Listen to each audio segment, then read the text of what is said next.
كنا دايما بنشوف بنت جميلة، وشها وش ملائكي، لابسة فستان أبيض وبتمشي في وسط المقابر، وفجأة وشها بيتحول لشكل مرعب وبتقعد تصرخ بأعلى صوتها. سحر اسود في البيت ده، محدش هيسمع صرختك، فاقفل النور واستعد.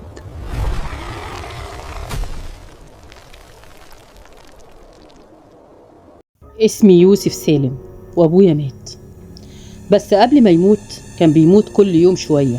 قرية العامرية مكان لو دخلته تحس إن الزمن واقف.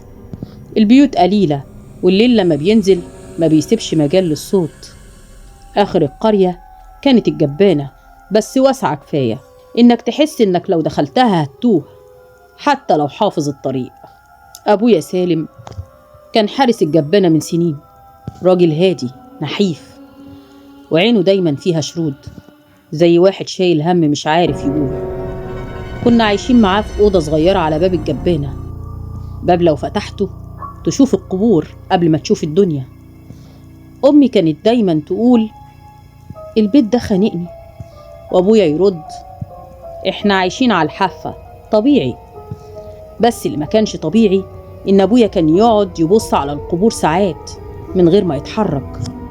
في الأول ما كانش حرامي، كان مجرد راجل مش راضي. قال مرة وهو قاعد في ناس بتدفن دهب مع الميت، ده عقل.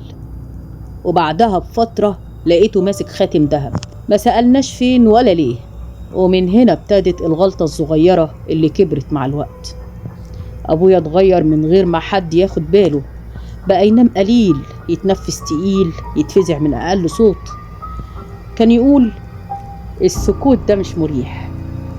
وفي يوم جنازة دخلت الجبانة في عز الظهر، ناس غريبة ساكتين، ملامحهم عادية زيادة عن اللزوم. النعش اتقفل لوحده ولا حد اتكلم. بعد ما مشيوا الجبانة فضيت كأنها كانت فاضية من الأول. ليلتها أبويا نزل القبر، رجع قبل الفجر، هدوم مليانة تراب وعرقان، بس في عينه لمعة غريبة. قال لقيت حاجة. ومن الليلة دي بقى يصحى وهو بيتكلم، ما كانش قصدي، مش كله، كنت محتاج. أمي مرضت، أختي مريم بقت تقول إنها بتحس إن حد واقف، وأنا كنت بحلم بنفس الحلم، قبر مفتوح ومحدش جواه، بس حاسس إن في حد مستني. آخر ليلة أبويا صحي قبل الفجر، ما خدش كشاف ولا كلمني. أمي حاولت تمنعه، رجع اللي خدته، رد بهدوء مرعب، ما بقاش ينفع. طلع الصبح لقوا القبر مفتوح وأبويا جواه قاعد، مش ميت بالطريقة اللي الناس فاكراها. الدكتور قال اللي كان بينبش فيه دايما، ولا عين اتشالت ولا جن ظهر ولا حاجة خارقة، بس أبويا مات في المكان اللي فضل يفتحه على غيره. نقلتنا الحكومة لجبانة جديدة في التجمع الخامس، أنا وأمي وأختي. أختي مريم كبرت وأنا بقيت متكفل بيها وبصرف عليها. وأمي بعد موت والدي دايما بتفتكره، بالرغم إن صحتها اتحسنت إلا إنها لسه زعلانة وحزينة على والدي. أنا بقى فتحت محل بقالة، وفي نفس الوقت ما نسيتش شغلانة والدي. كنت بقوم بالمهمة دي، ما أنا بقى كنت معاشر والدي وعارف الشغلانة. حياتنا كانت مستقرة لغاية ما بقينا نشوف حاجات في الجبانة اللي احنا اتنقلنا فيها. صرخات دايما كنا بنسمعها هناك، ناس بتتألم وبتتوجع. لكن أكتر حاجة كانت مستمرة معانا إن احنا دايما كنا بنشوف بنت لابسة لبس أبيض زي العروسة وبتتمشى في وسط المقابر. هي مش من ضمن العايشين، ولكن روحها هي اللي موجودة في كل مكان. دايما البنت دي كانت بتظهر لي وأنا لوحدي قاعد في وسط المكان قبل ما يجي حد عشان يدفن قريب ليه، سواء راجل أو ست. ألاقيها تظهر لي دايما في القبر اللي بدفن فيه الميت. كان وشها ملائكي جميل، كأنها ملاك من السماء، ولكن الوش الملائكي ده فجأة بيتحول لوش تاني خالص. في الأول ما كنتش بخاف، لكن بعد كده بقى قلبي بيتقبض مع كل ميت بيجي عشان يدفن، ومع كل مرة بشوف فيها البنت دي. ساعات كانت بتحمس في ودني بتقولي عايزة حقي، لازم تجيب لي حقي. معرفش حقها من مين بالظبط. يا ترى البنت دي مدفونة هنا في المدافن اللي احنا اتنقلنا فيها ولا في مكان تاني؟ بس أكيد هي مدفونة هنا، لو كده ما كانتش هتظهر لي دايما. في يوم أمي كانت في البيت بتعمل أكل لينا أنا ومريم، فجأة لقيت وشها اتغير ولقيتها بتقولي سالم سالم، انت مش شايف اللي أنا شايفاه؟ قلت لها شايفة ايه يا أمي؟ سالم أنا بقالي كتير ما بقولكش على اللي أنا بشوفه. دايما بشوف بنت ماشية قصادي في البيت، ولما باجي أطلع بره بسمع أصوات غريبة، أصوات صرخات عجيبة، والبنت دي دايما بتظهر لي بلبس أبيض، وفجأة اللبس بيتحول لبركة دم، ودايما بلاقيها بتصرخ كأنها بتستغيث أو عايزة حد يساعدها. سكت وشردت في اللي قالته لي أمي بتشوف اللي أنا بشوفه وبتسمع اللي أنا بسمعه. يا ترى مين البنت دي وإيه حكايتها؟ في يوم لقيت راجل واقف عند القبر بيبكي، قربت منه وسألته انت ليه بتبكي بحرقة قوي كده مع ان بنتك ميتة بقالها سنين؟ وليه دايما كل فترة تيجي وتبكي بالطريقة دي؟ قال لي بنتي ميتة بقالها سنين، بس انا عمري ما هنساها ابدا.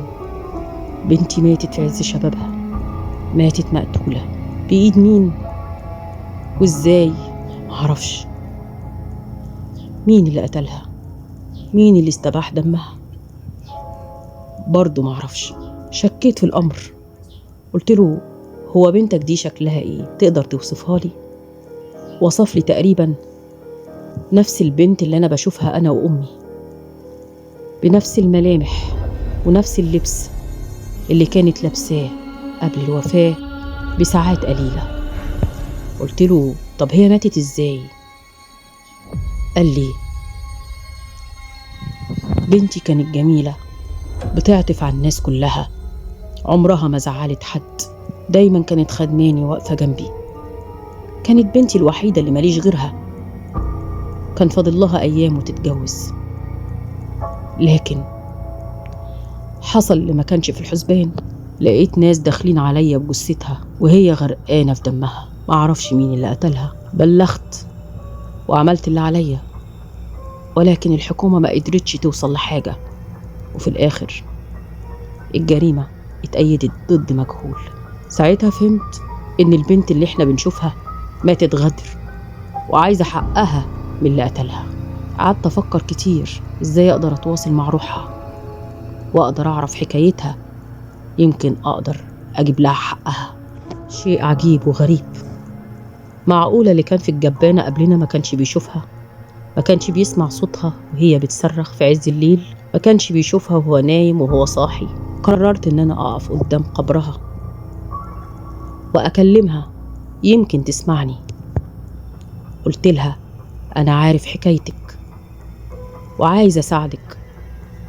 إزاي أقدر أساعدك وأجيب لك حقك؟ إيه اللي أقدر أعمله لك عشان ما تظهرليش تاني وترعبيني أنا وأهل بيتي؟ الوقت ده دخلت نمت، حلمت حلم غريب.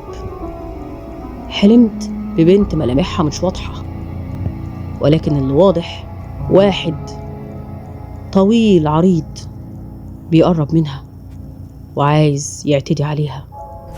هي حاولت تقاومه بكل قدرتها، ولكن هو كان أقوى منها، ومن كتر مقاومتها ليه وصراخها طلع مطوة من جيبه وغرزها في صدرها. هي ماتت في ساعتها وهو طلع يجري. ظهر لي اسمه عبد المجيد أحمد. عبد المجيد أحمد كان الواضح في الحلم ممكن يكون صديق أبوها يعرفه كويس قوي. ساعتها صحيت من النوم مفزوع وقلت لازم أقول لأبوها على اللي أنا شفته، بس هقوله إزاي وهو مش موجود ولا نعرف مكانه فين؟ فضلت مستني لغاية ما يجي هو ويزور قبرها وأقدر أكلمه وأقول له على اللي أنا شفته. مر شهر تقريبا ولقيت الراجل اللي بيجي ويزور بنته جه، وفي نفس المكان اللي كان بيبكي فيه كان واقف. قربت منه قلت له على اللي أنا شفته وحلمت بيه ومواصفات الراجل اللي شفته في الحلم. في الأول ما كانش مصدق، كان بيقول ده كلام فارغ، ولكن لما حكيت له على اللي بيحصل لي وإن أنا بشوفها دايما وإن أمي ساعات بتشوفها كمان، قرر إنه يصدقني وينتبه لكلامي كويس. وفي الآخر عرف مين اللي قتل بنته واستباح دمها. كان أعز صديق ليه وكان دايما بيجي يزورهم وكان دايما بيسأل عليه. أتاريه كان بيسأل لهدف، وهو إن كان عينه على بنته. قلت له أنا بقولك عشان تجيب حق بنتك وترجعه لها، عشان ترتاح في قبرها وما تظهر لناش تاني. الراجل خد بعضه ومشي، وأنا كنت متأكد إنه هيحاول يجيب حق بنته. مر أسبوع ورا أسبوع ورا أسبوع، ما بقيناش نشوفها ولا بقينا نسمع صراخها. أنا عرفت وقتها إن الراجل ده أكيد جاب حق بنته. إزاي؟